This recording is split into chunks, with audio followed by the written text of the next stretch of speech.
of the screen. And then I want to enlarge the picture of Loom and start the recording there.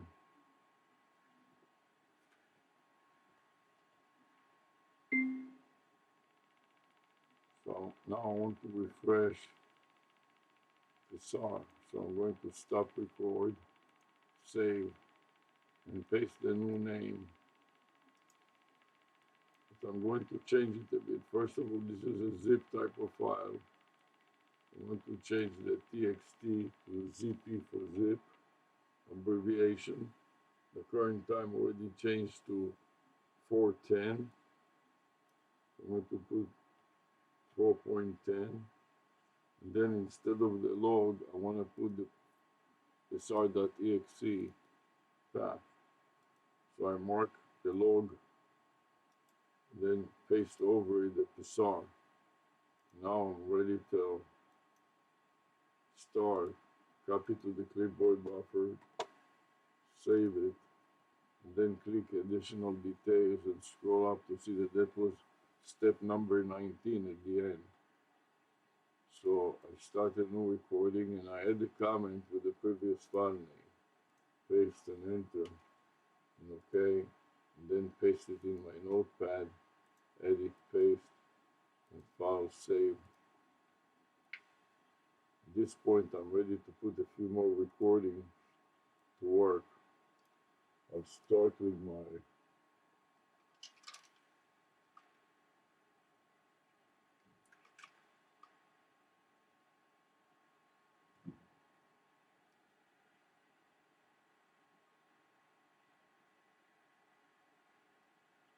eye view goggles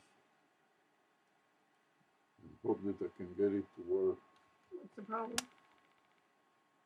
There's no problem, and it stops recording. It starts recording right away.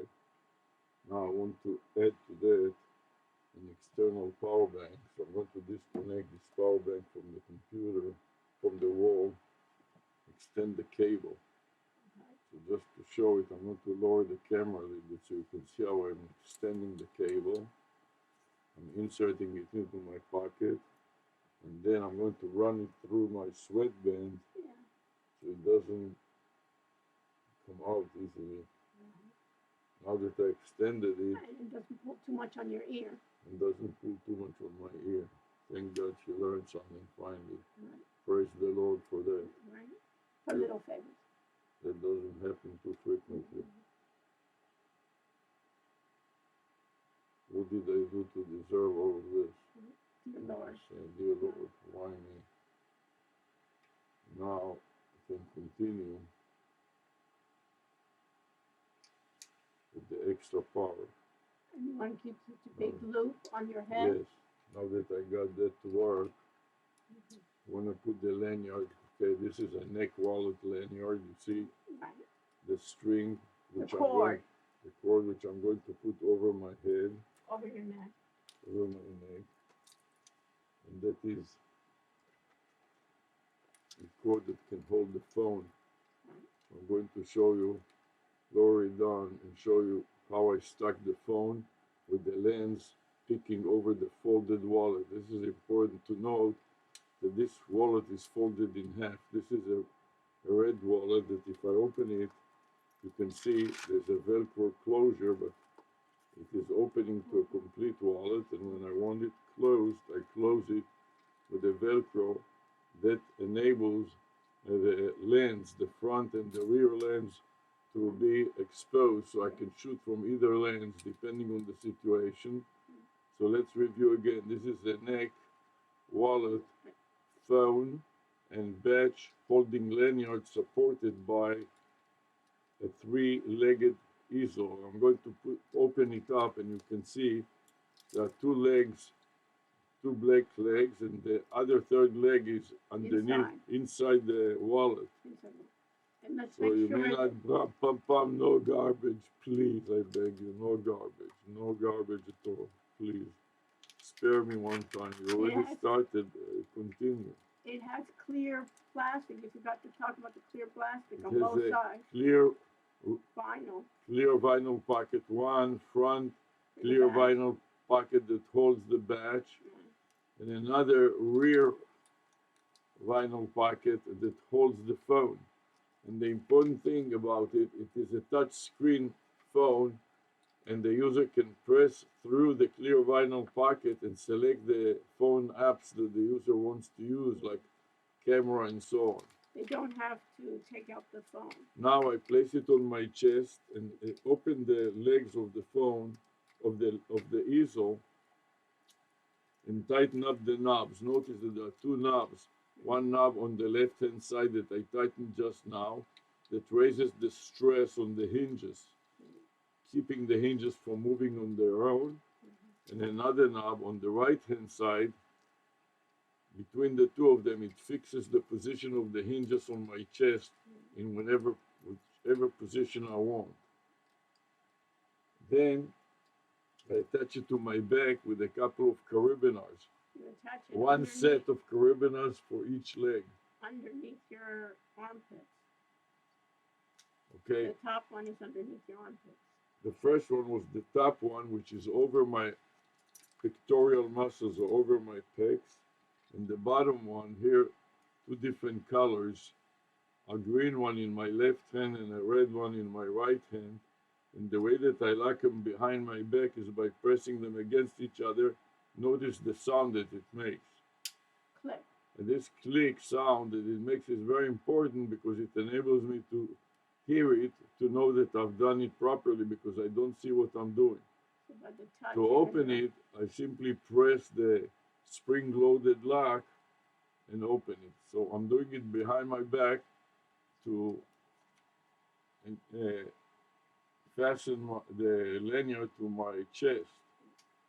And then I can adjust further to make sure if it is a female, that will go over and on underneath her breast, so she doesn't have to worry about the breast getting in the way.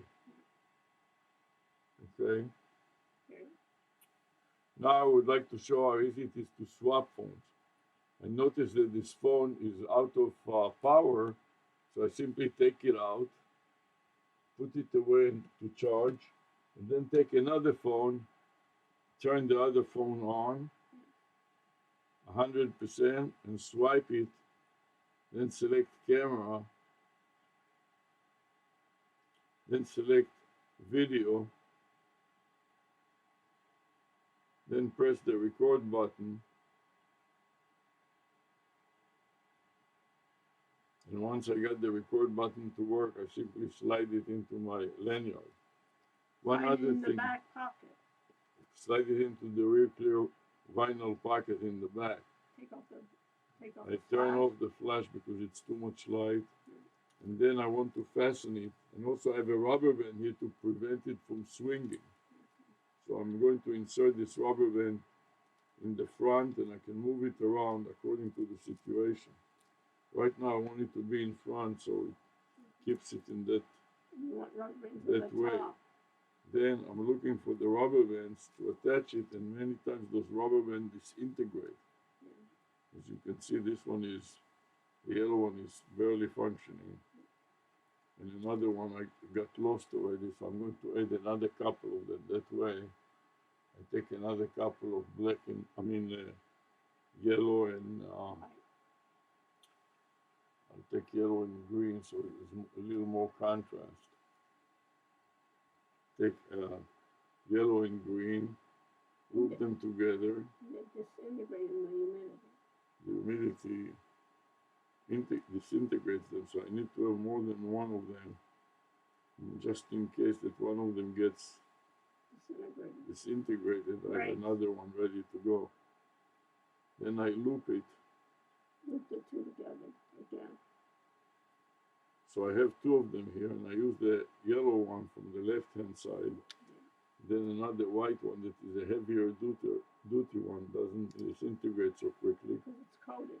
Because it is coated and covered with fabric.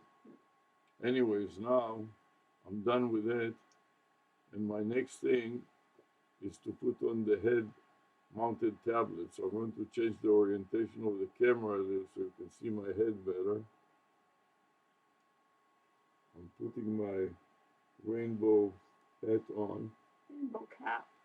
Rainbow cap. Backwards. Then disconnect the power bank of the lanyard off. Yeah. And then disconnect it from the wall. I'm going to take it, see that it is 100% fully charged, and then connect the cable, the USB-C cable on the external power bank. Try to connect it to the device.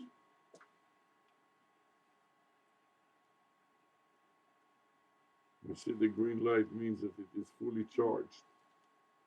At this point I'm ready to mount it on my head and pray. Hope that it will work. And if it doesn't, we'll deal with it then. So right now it sits on my head a little tight. So I try to adjust the Velcro strap behind it. Make it not so tight. Yeah, make it a little looser, otherwise it causes a headache. And now I'm ready to go. I'm going to talk to it and tell it to record video.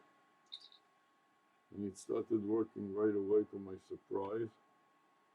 Now I'm pretty much ready to test the playback on the various videos and recording.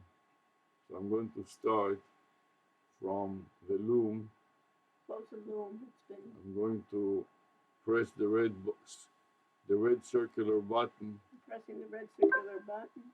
Then I'm going to grab the URL. The URL, if I can find the browser Right on the there. bottom there. Yeah. Mark the URL. Copy. Right mouse click and copy to the clipboard buffer. Paste it. Make a little space. Yeah. And then edit, paste it in my notepad. Okay. Notice that there are different URLs. Different URLs. And now the second URL is URL to share, so to speak. Right. One URL is the default URL and the second one to share. Then I want to play it back in 2.5 speed. You want to break it down 2.5 speed.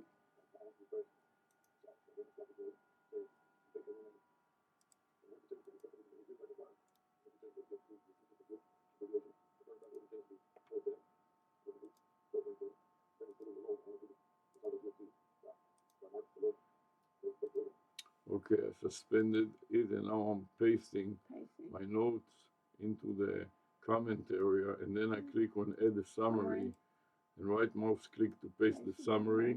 Then I scroll back to add chapter. I click the plus add chapter icon, click the save icon, then scroll down to the add tags. I select the first tag is lanyard, second one inspection, and the third one batch. And now I'm done. Batch, and now I'm pretty much done with it, and I'm going to minimize it and go to the top of my notepad so I can paste another file. I'm going to refresh Pixar. First I want to save it and add a version number to the previous one. You have the right date. I don't know why, but it At the top. doesn't show up. Why it says 4 p.m. It should be this one, no? Click on it. If it is this one, yeah, it is this one. I This guess. one, yeah, Yes. Saturday, yeah. So and now it's version A. Yeah, an A at the end. So I attach a subscript of A to the year. Yeah. The current time is 4:24. Right. So I'm going to upgrade it from 10 to 24. From 11 So it reads to 4.24. And then Devil's Ivy. Okay, then you're going to the go video file name and Devil's Ivy replay. Right. And you need to have the So now I file copy structure. the path to the Pixar.exe, folder, highlight the first character. And paste it at the first position, followed by a backslash. Then go up top. And beside.txt stands for problem step recorder, executable, copy to the clipboard buffer and save. And then click review additional details to scroll up to see that the last step was step number 64. As I clicked on new and add a comment with the previous file name. Paste and enter and OK. And now paste it again in my notes, edit, paste. And now I'm ready to examine the remainder of the video.